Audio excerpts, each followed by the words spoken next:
बोलो जयकारा, बोल मेरे श्री गुरु महाराज की जय। जो भाग्यशाली गुरुमुखो, सत्पुरुषों का कथन है कि जहाँ नेकी और सच्चाई पथ कांटों से भरा है, किंतु उसका परिणाम फूलों की सेज है, तो वहाँ उसके विपरीत बुराई और झूठ कपट का मार्ग उसके अपेक्षा प्रत्यक्ष रूप से तो अधिक सुंदर, मनमोहक, फूलों से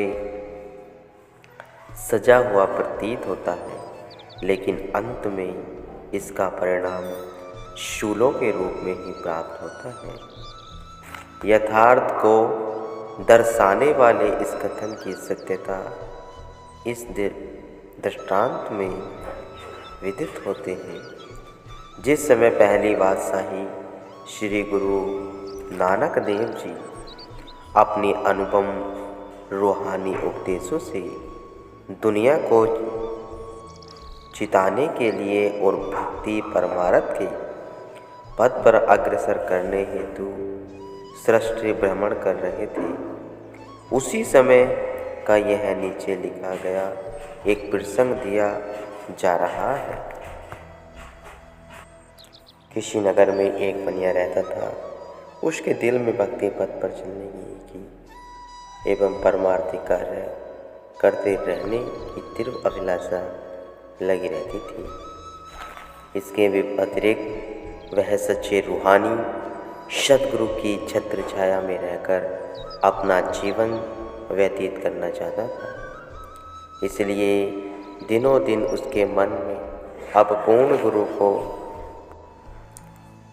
गुरु को प्राप्त करने की उत्कंठा उग्र रूप धारण करने लगी। उन दिनों में पृथ्वीलोक में श्री बाबा गुरु नानक देव जी महाराज जी का अवतरण हो चुका था और वे सृष्टि पर रूहानियत का प्रचार कर रहे थे। इस बने ने कहीं से सुन लिया कि जगत के प्राणियों को मोह माया की दलदल से निकालकर भव से तारने वाले आज के युग में पूर्ण रूहानी रहनुमा श्री गुरु नानक देव जी संसार में प्रकट हुए हैं। इसके मन में दबी हुई भावनाएं प्रबल हो उठी और श्री बाबा जी के दर्शन करने की उत्कंठा दिन प्रतिदिन तीव्र होती चली गई। भक्ति के पिपासु के लिए ऐसी लगन, वह तड़प का पैदा होना सफलता की प्रथम सीढ़ी मानी जाती है। जहाँ इस प्रकार की तड़प पैदा हो जाती है तो फिर लक्ष्य सिद्ध होने में विलंब नहीं होता। ऐसा प्रेमी अल्पकाल में ही अपनी मंजिल तक जा पहुंचता है। जैसे दरवेशों ने भी इस सच्ची लगन के विषय में कहा है, हर गुजा दर्द दवा आजा रसद, हर गुजा फकरे नवा आजा रसद।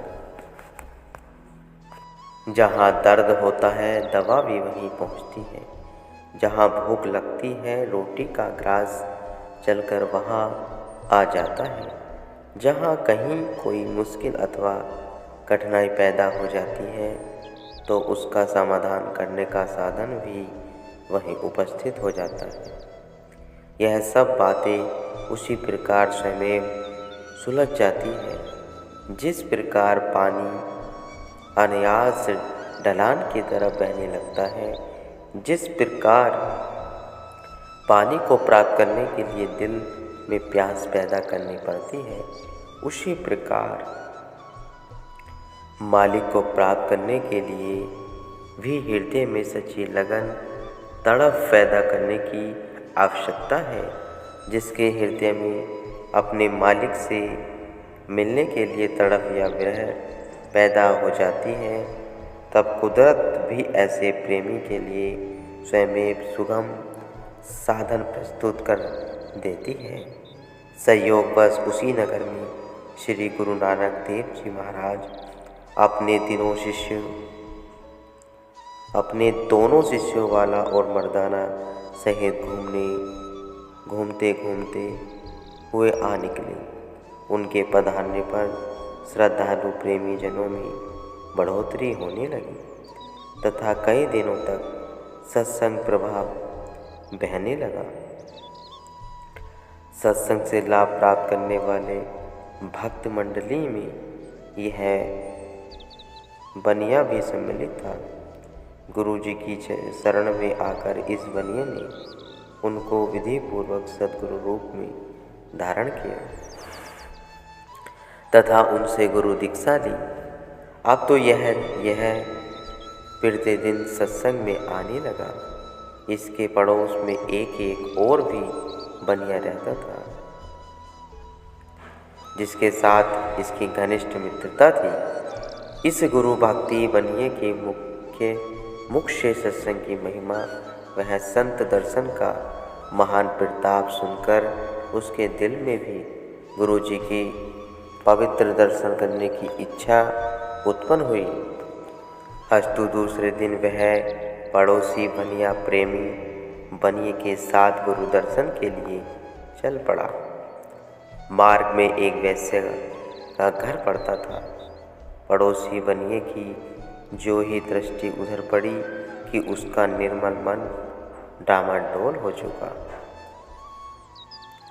इस स्थान को देखकर उसके हृदय में शुद्ध विचार किनारा कर गए। इस प्रकार वह मलिन वासनाओं का शिकार बन गया और मन ही मन कहने लगा कि इस लुभावने स्थान को छोड़कर वहाँ फीके सत्संग में जाकर मैंने क्या लेना है। यही सोचकर वह मित्र बनिया तो वहीं पर ही रुक गया। पड़ोसी मित्र को इस प्रकार मायावी दलदल में धंसता हुआ देखकर भक्त बनिए ने बहुत समझाया। मित्र वैकुंठ में जाते जाते एकाएक यह क्या नरक में घुसने का विचार मन में ठान लिया। तुमने ऐसा न करो। परंतु अब उसकी सुनता कौन, क्योंकि पड़ोसी बनिए का मन तो विषय की ओर झुक गया था। अंतः अपने कथन कर कुछ प्रभाव न पड़ते देख भक्त बनिया अकेला ही गुरु दर्शन व सत्संग का लाभ प्राप्त करने के लिए चल दिया। इसके बाद दोनों का यही प्रतिदिन का नियम बन गया। भक्त बनिया तो नित्य सत्संग में जाकर आध्यात्मिक लाभ प्राप्त करता और दूसरा मित्र नित्य प्रति वैश्य के पास जाता। इस प्रकार दोनों ही साथ साथ घर में से निकलते। जितना समय एक मित्र सत्संग में व्यतीत करता तो दूसरा मित्र उतना ही समय विलासिता में नष्ट कर देता। भक्त बनिया अपने मित्र के इस अभ्रत कार्य को देखकर अफसोस करता और उसे सत्मार्ग पर चलने के लिए प्रेरित करता कि मित्र नेकी व सच्चाई सहित भक्ति मार्ग पर कदम बढ़ाओ, क्योंकि नहीं तुम मनुष्य जन्म का सच्चा लाभ प्राप्त कर लेते।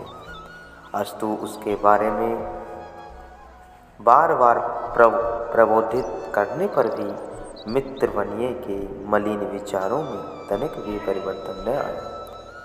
एक दिन का वृत्तांत है कि जब यह दोनों घर से साथ साथ अपने अपने लक्ष्य स्थानों की तरफ रवाना हुए तो वे दिन श्रद्धाओं के थे। नियमानुसार भक्ति बनिया के अपने मित्र से कहने लगा, देखो मित्र, आज श्रद्धा का दिन है, इसलिए कम से कम आज तो चाहे मित्रता के नाते ही मेरा कहा मान लो और पाप की ओर पग न बढ़ाकर मेरे साथ सत्संग में चलो। सत्संग में इतनी शक्ति है कि वहाँ जाने से पापी से पापी मनुष्य के भी बुरे कर्म बल नष्ट हो जाते हैं। एक बार मेरे अनुरोध करने पर ही सत्संग का लाभ तो देख लो। न कि उस शुभ स्थान पर जाने की जीव मात्र की आत्मा को कितना अलौकिक आनंद प्राप्त होता है। इधर यह बनिया तो अपने हट पर ही अड़ा रहा। भक्त बनिए कि इसके समक्ष दाल न गल सकी, फलत यह चुप हो रहा। इस पर मित्र बनिया भक्त बनिए से कहने लगा, अच्छा मित्र, तो तुम भी मेरे एक बात ध्यान से सुनो। देखो, तुम नित्य प्रति महापुरुषों के दर्शन प्राप्त करते हो तथा सत्संग श्रवण करते हो। तुम्हारी तुलना में इधर मैं प्रतिदिन पाप कर्म करने में ही अपना उतना समय व्यतीत कर देता हूँ जितना समय तुम परमार्थ के शुभ कार्यों में व्यय करते हो। सो आज श्रद्धा के दिन देखते हैं कि हमारे द्वारा किए गए कर्मों का हमें क्या क्या फल मिलता है। इसलिए लौटते समय अमुक स्थान पर हम दोनों परस्पर मिलेंगे।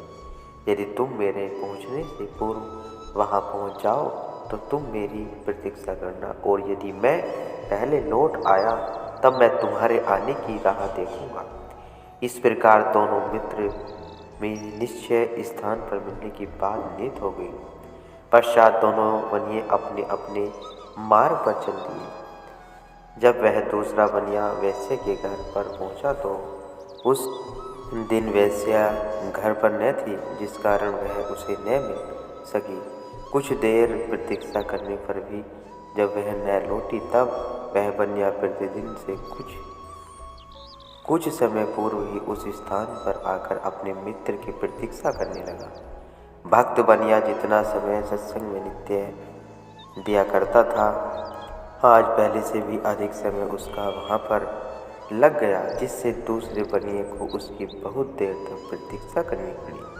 प्रतीक्षा की घड़ियाँ ही लंबी होती है, जिस कारण वह काटनी कठिन होती है। प्रकृति के नियमानुसार प्रत्येक व्यक्ति के हाथ पांव वह मन सदैव ही किसी न किसी कार्य में व्यस्त रहना जानते हैं। इसी बनिए के हाथ में एक छड़ी थी। प्रतीक्षा में बैठे बैठे उसी छड़ी से वह भूमि को कुरेदने लगा।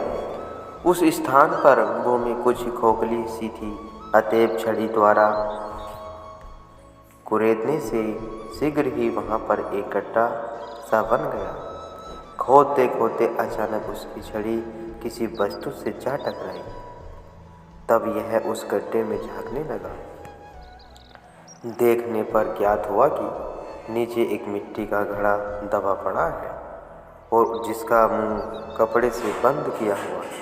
उसने उचक कर झटपट से वह कलश बाहर निकाला और कपड़ा हटाकर जब देखा तब उसमें सोने की एक असरफी ऊपर पड़ी हुई दृष्टिगत हुई। स्वर्ण मोहर को देखकर इस बनिए ने हृदय में यह अनुमान लगाया कि इस घड़े में सब असरफियाँ ही भरी पड़ी होंगी। यह सोचकर जब उसने घड़े को पलट कर देखा तो उसे यह देखकर बहुत अफसोस आया, क्योंकि उसमें केवल एक ही असरफी थी। नीचे घड़ा कोयलों से भरा हुआ था। एक असरफी को पाकर ही वह मन में खुश होकर रह गया कि चलो एक मोहर तो हाथ लग ही गई है। इतने में वह भक्त बनिया भी वहाँ पर आ पहुँचा। जब दूसरे बनिया ने देखा कि वह तो रगड़ता हुआ चला आ रहा है तो पूछने पर ज्ञात हुआ कि बबूल का बड़ा कांटा उसके पाँव में चुभ गया था, जिस कारण पाँव से खून बहने लगा और वेदना होने के कारण वह लंगड़ाता हुआ चला आया। यह सुनकर विलासी बनिया भक्त बनिए का उपहास उड़ाते हुए कहने लगा, लो भाई, आज तो स्वयं निर्णय हो गया कि सत्संग का क्या फल है और कुकर्मों का परिणाम क्या है। मुझे तो आज स्वर्ण मोहर प्राप्त हुई और तुम्हें क्या मिला? बबूल का कांटा जिसने तुम्हारे पाप को लहूलुहान कर डाला। बस इसी से तुम कहते थे कि सत्संग का फल महान और शुभ होता है। हाँ हाँ मित्र, यह व्यंग सुनकर भक्त बनिया विचार मग्न हो गया कि यह क्या आश्चर्यजनक विपरीत घटना हुई है, जो इतने दिनों तक निरंतर पाप कर्मों में रत रहने पर भी उसको फलस्वरूप मोहर मिली, और मुझे सत्संग वह संत दर्शन के पुण्य का फल यह शूल यातना मिली। भक्त के मन में संयम और भ्रंश ने घर कर लिया। अंत में बहुत कुछ कहने सुनने के उपरांत दोनों ने यह सोचा कि चलकर गुरु जी से इसका कारण पूछना चाहिए कि ऐसा क्यों हुआ। अतएव दोनों उसी समय श्री गुरु नानक देव जी के पास आए और अपना संशय उनके समक्ष प्रस्तुत किया। गुरु नानक देव जी ने अंतर्मुख होकर दोनों बनियों के भूत भविष्य और वर्तमान समय की स्थिति को भांप कर उत्तर दिया। सुनो प्यारे, इस बनिए ने पूर्व जन्म में किसी साधु को दान में एक असरफी दी थी, सो इसके इस शुभ कर्म के बदले में इसको इस जन्म में असरफियों से भरा हुआ घड़ा मिलना था। परंतु प्रतिदिन के कुकर्मों के परिणाम स्वरूप प्रत्येक स्वर्ण मोहर में कोयला बनती गई। संयोग बस आज यह पाप कर्म करने से बच गया, अतः वही एक असरफी जो कि इसको प्राप्त हुई है कोयला होने से बच रही, अन्यथा वह भी कोयला बन जाती। इसके बाद श्री गुरु नानक देव जी ने भक्त बनिए से कहने लगे, सुनो, तुम पूर्व जन्म में अत्यधिक अन्याय वह सुदखोर थे। तुम्हारे पापों के प्रतिकार में इस जन्म में तुम्हें सूली का दंड मिलना था, परंतु तुम जो कि इस जन्म में भक्ति और परमार्थ के पथ की ओर प्राणपण से झुकते चले आए। अतः तुम्हारे पिछले पाप कर्म सद्गुरु की कृपा वह सत्संग से धीरे धीरे करते चले गए। फिर भी किए हुए बुरे कर्मों का कुछ न कुछ तो फल प्रत्येक स्थिति में मिलना ही था। इसलिए शुभ कर्मों की ओर अग्रसर होने के कारण आज तुम्हें सूली के स्थान पर मामूली कांटे की पीड़ा सहन करनी पड़ी। तुम्हारे पुण्य प्रताप है सत्संग श्रवण करने से एवं सद्गुरु की छत्र छाया में जीवन यापन करने से तुम्हारी सूली की सजा सूली से सजा समाप्त हो गई है। यह सुनकर दोनों बनिए गुरु जी के चरणों में गिरकर रोने लगे और अपने अपराधों के लिए उनसे क्षमा याचना करने लगे। श्री गुरु नानक देव जी ने उन्हें अपने चरणों से उठाकर समझाया कि जब अज्ञानी मनुष्य की दृष्टि स्त्री पर पड़ती है तो उसका मन चंचल हो उठता है तथा वह मलिन इच्छाओं का शिकार बनकर अपना दुर्लभ मनुष्य जन्म आकरण गंवा देता है। शुभ कर्मों के अपेक्षा अश्लील कर्म करने लगता है, उसकी बुरी गति होती है। अतः जिसे भक्ति व परमार्थ तथा रूहानियत को पाने की अभिलाषा हो तो उसे चाहिए कि इन दुर्व्यसनों तथा बुरी संगति से स्वयं को दूर रखे, तभी यह सच्ची आनंद को प्राप्त कर सकता है। गुरुमुखों